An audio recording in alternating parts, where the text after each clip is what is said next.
Last night, I argued that even without the politics associated with gun control, there's something we can do now, today, to prevent another mass shooting. And that is to act on the red flags, the warning signs that pop up before so many mass shootings in the U.S., and certainly existed in Uvalde, Texas, in the massacre. Whether it's Ethan Crumbley bringing ammo to school and drawing frightening images prior to shooting up a Michigan high school last fall, or the FBI not following up on a tip that could have prevented the 2018 attack on a high school in Parkland, Florida, to the Buffalo shooter from last week, the warning signs are almost always there. And in many cases, tragedies are averted based on everyday citizens reporting those red flags. And the media, we, should be highlighting the cases where brave people step in to report these red flags before the incident occurs. We will do that tonight. Today, we're learning of even more of the missed red flags before Tuesday's attack at Robb Elementary School. Social media posts and direct messages sent from the gunman in the days and weeks before Tuesday's shooting. ABC News reports that the shooter sent private messages, including claims about intentions of violence at schools over a variety of social media platforms in the days before the attack. And moments before the attack, the gunman allegedly sent a string of messages to a young girl he met on the social media app Yubo, considered a sort of a dating app for teens. The shooter apparently told the girl that he'd shot his grandmother. He was heading to school, according to the girl. The shooter had asked others on Yubo if they wanted to be famous. The shooter was also reportedly on Yubo the day before the shooting and implied that something would occur the next day.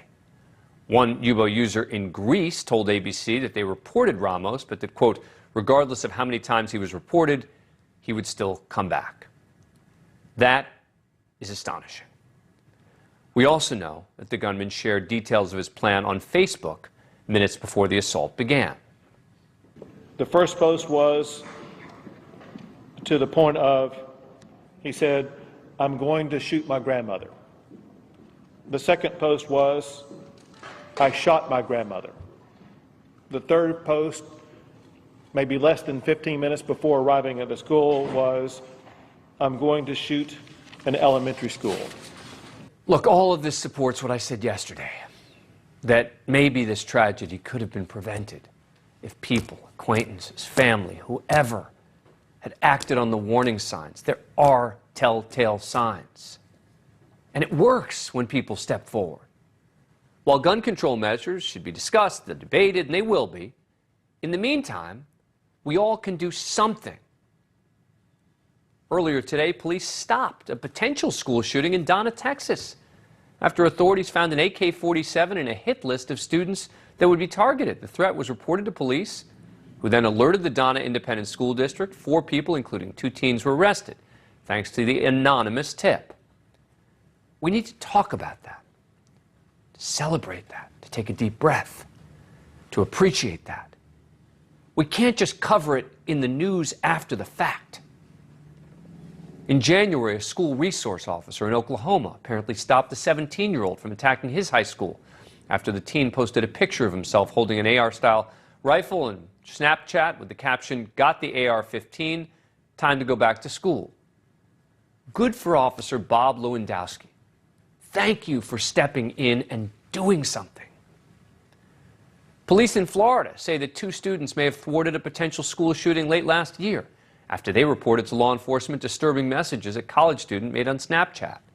Last fall, 4 high school students were charged in connection to a foiled school shooting in Pennsylvania. According to police, one of the students involved had told a classmate she was going to go buy masks, bulletproof vests, trench coats. What we know is that someone reported suspicions. It happens all the time. Ordinary citizens doing the right thing, the brave thing, potentially saving lives.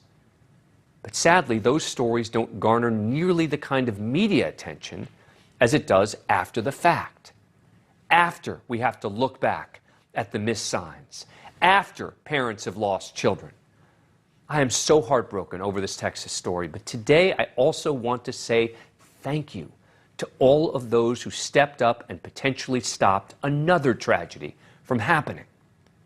We need to remember we all can do our part, including those of us in the media who can bring attention to the ones who made the maybe difficult decision to say something and do something that stopped potential killers in their tracks. Thank you for watching. Click the red subscribe button below so you can get more of NewsNation's fact-driven, unbiased coverage.